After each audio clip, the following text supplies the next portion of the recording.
Capsicum మెంతికారం stuffing curry. దీనికి 1/2 kilo capsicum తీసుకుని ఇలా క్లీన్ చేసుకుని పైన ముచ్చుకలన్నీ తీసేసేయాలి. తీసేసి ఈ విధంగా లోపల ఉన్న గింజలు కూడా తీసేసి ఇలా కట్ చేసి పెట్టుకోవాలి ముందర. ఈ విధంగా ఇవి చిన్న సైజు తీసుకుంటే కనుక బాగుంటుంది. పెద్ద పెద్ద సైజు అయితే రావు ఇలాగా, అందుకని చిన్నవి తీర్చాను అనమాట. లేతగా ఉన్నాయి, చిన్నగా ఉన్నాయి, ఇలా తీసి పెట్టుకున్నాం.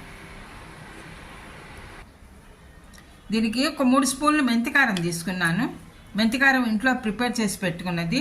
ఎలా చేయాలి ఏంటి అన్నది డిస్క్రిప్షన్ బాక్స్లో ఉంది. ఇది ధనియాలు, శనగపప్పు, ఎండు కొబ్బరి, మెంతులు, జీలకర్ర, ఆవాలు అన్నీ వేసి, మిరపకాయలు అన్నీ వేసి చేశాను. ఉప్పు వేయలేదు.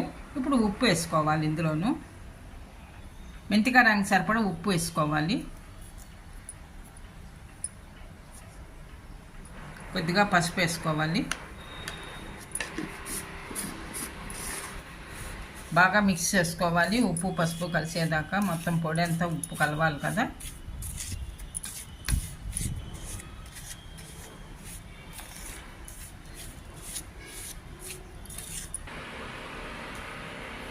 బాగా మిక్స్ అయ్యాయి అన్నీను. ఈ విధంగా మిక్స్ అయిన పౌడర్ని ఇప్పుడు మనం దీంట్లో స్టఫ్ చేసుకోవాలి. క్యాప్సికమ్ ఇలా కట్ చేసాం కదా, దీంట్లో స్టఫ్ చేయాలి.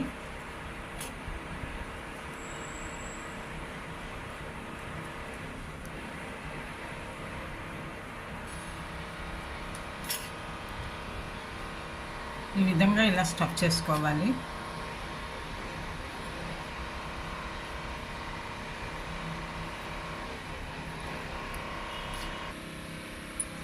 స్టఫింగ్ అంతా మొత్తం అంతా ఇలా చేసేసాను. ఈ విధంగా ఇలా చేసుకోవాలి.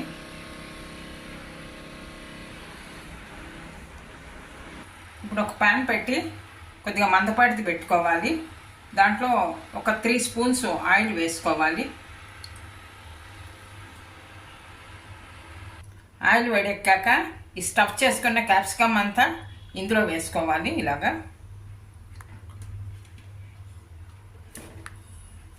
జాగ్రత్తగా, ఇది జారిపోకుండా ఇలా వేసుకుంటూ ఉండాలి. కలుపుకునేప్పుడు కూడా మధ్య మధ్యలో కలుపుకోవాలి. జాగ్రత్తగా కలుపుకోవాలి. కొద్దిగా అన్నీ నూనెలో వేసేసాను. మూత పెట్టి మగ్గించుకోవాలి.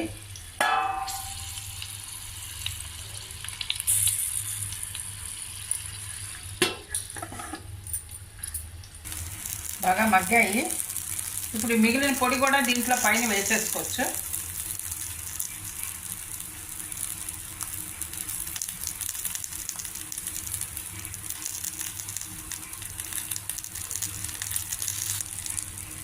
బాగా మగ్గాయి క్యాప్సికమ్ అన్నీను.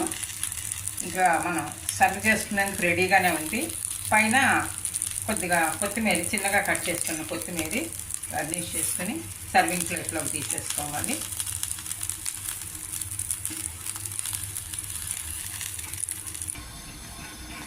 మెంతికారంతో గుత్తి క్యాప్సికమ్ కర్రీ. ఇది వేడివేడి రైస్లోకి సర్వ్ చేసుకుంటే చాలా బాగుంటుంది, చాలా రుచిగా ఉంటుంది కూడాను. ఎప్పుడూ ఒకేలా కాకుండా మనం ఇలా కాయల కింద ఇలా క్యాప్సికమ్ మొత్తం అంతా గుత్తిలాగా చేసుకుంటే కనుక చాలా టేస్ట్గా ఉంటుంది. పిల్లలందరూ కూడా ఇష్టపడతారు. మీరు కూడా ట్రై చేసి చూడండి. ఈ వీడియో నచ్చితే లైక్ చేయండి, షేర్ చేయండి, సబ్స్క్రైబ్ చేయండి. Thank you for watching.